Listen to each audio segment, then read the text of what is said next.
What was the butterfly designed to do? Well, that was designed to fly, of course, but the caterpillar wasn't. It was designed to drink the nectar from the flowers, but at the same time fertilize the flowers. It was designed to mate, and it was designed to be able to migrate from one country to the other, several thousand miles in some cases. So it's designed for specific things. The caterpillar has one thing to do, to grow, eat and grow. And the butterfly has several things to do: eat, grow, fertilize, and mate.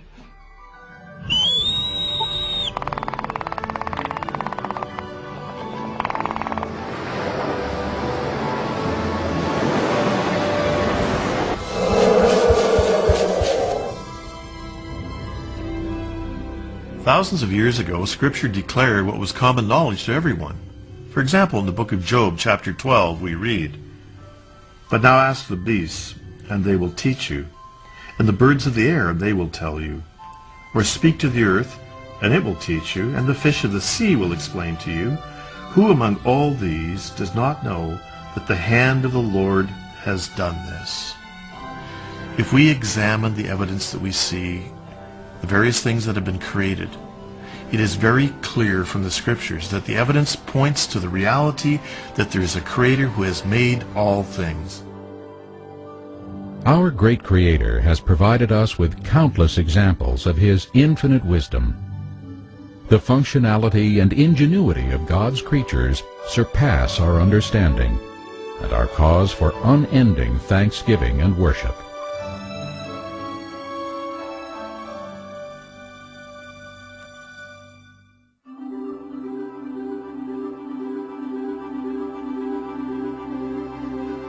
While all creation reflects aspects of God's character, man alone was created in God's image. Man has physical distinctions. His brain is a masterpiece of complexity. His hands are able to accomplish precise work. His posture is upright. Yet, it is man's spiritual nature that is especially unique. Scripture explains that God is spirit. And even though mankind has fallen into sin, man's spiritual nature still retains a glimmer of the Creator's character. For example, man has a free will. Man knows the difference between good and evil. And only mankind has produced great scientists, composers, prophets, and poets.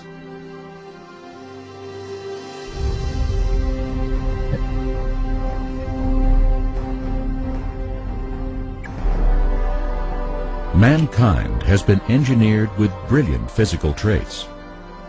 For example, the human eye moves about 100,000 times each day with automatic focusing and can handle 1.5 million simultaneous messages.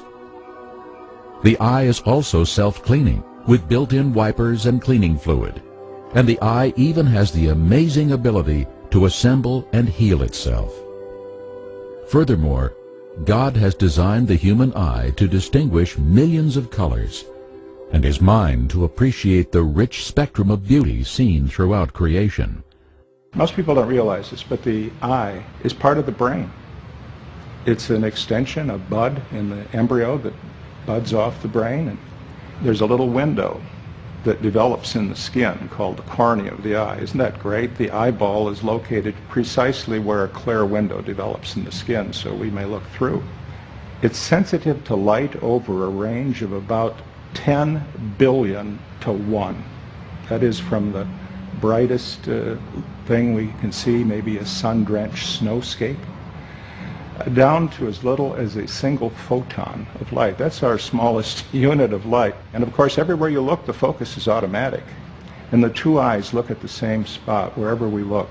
It's like somebody with a pair of 6 guns that can fire the guns, and everywhere they shoot, the 2 bullets make 1 hole. Instantly, everywhere. And that's what our eyes are doing. Everywhere we look, they converge in the same point. If they were off by just a degree or so, you'd see double. Everywhere I look, I see overwhelming evidence of the handiwork of God, and surely, when man denies that, he's without excuse, just as Romans chapter 1, verse 20 tells us.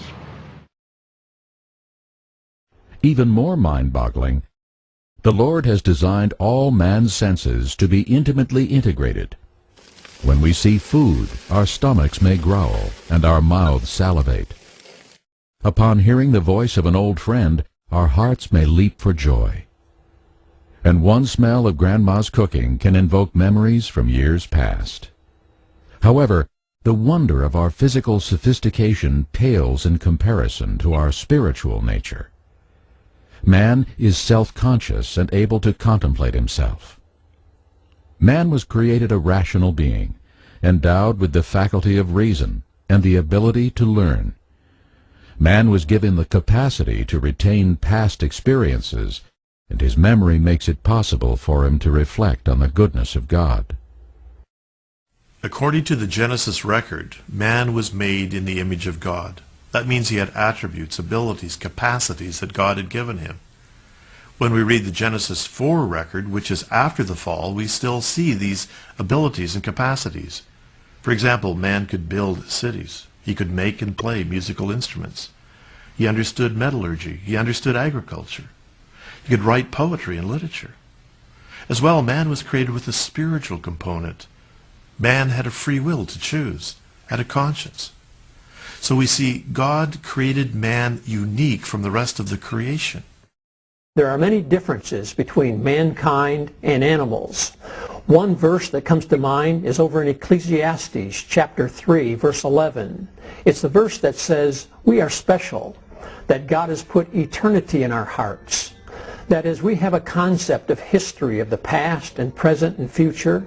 This is different from animals that live for today. We are a special creation. Another wonderful gift of the Creator to man is emotion. It gives him color and richness, feeling, and the capacity for joy and laughter.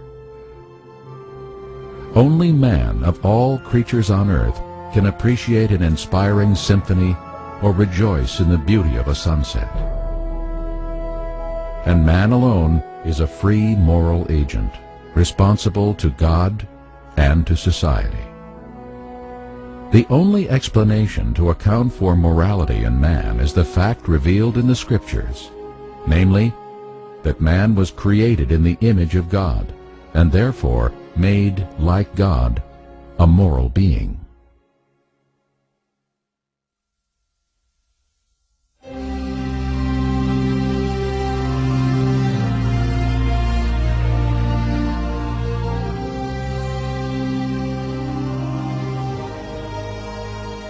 In addition to being almighty and all-wise, the Bible states that God is completely holy. He always does what is right.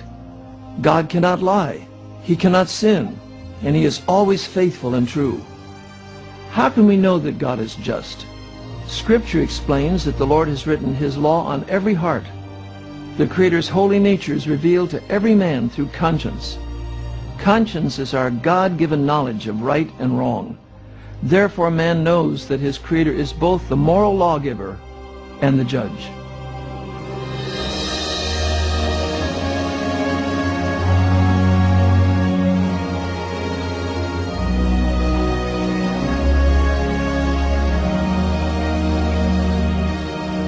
Anna, do you have a conscience? I believe I do have a conscience. Do you believe that everyone has a conscience? Absolutely. But you have a conscience. Yes. Where did it come from? I don't know. The Bible makes it very clear that the knowledge of God is written on our hearts, even that knowledge of right and wrong. Have you ever told a lie? Yes. All right, what does that make you? A liar. Liar, right? Have you ever stolen anything? Yes. What does that make you? A thief. Thief. Just supposing you're in a shop, in a store someplace, and there's something that you really need, and it's just sitting there and nobody's around watching it.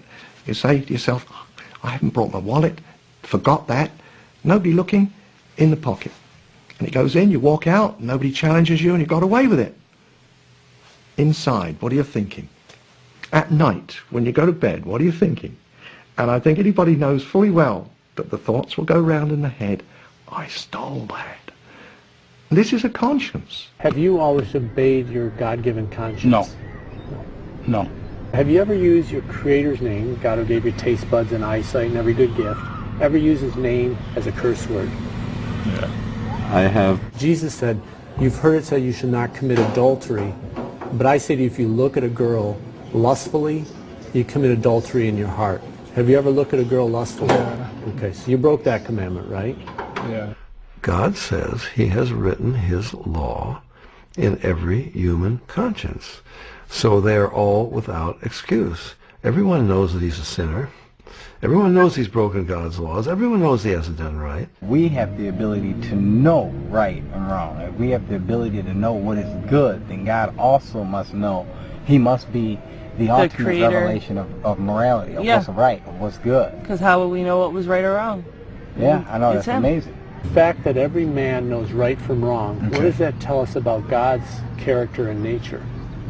That he's just. If God were to judge based on the holy standard, would you be guilty or innocent? Guilty. So if you were guilty as a blaspheming, lying thief, on the day of judgment, will God send you to heaven or hell based on the Ten Commandments?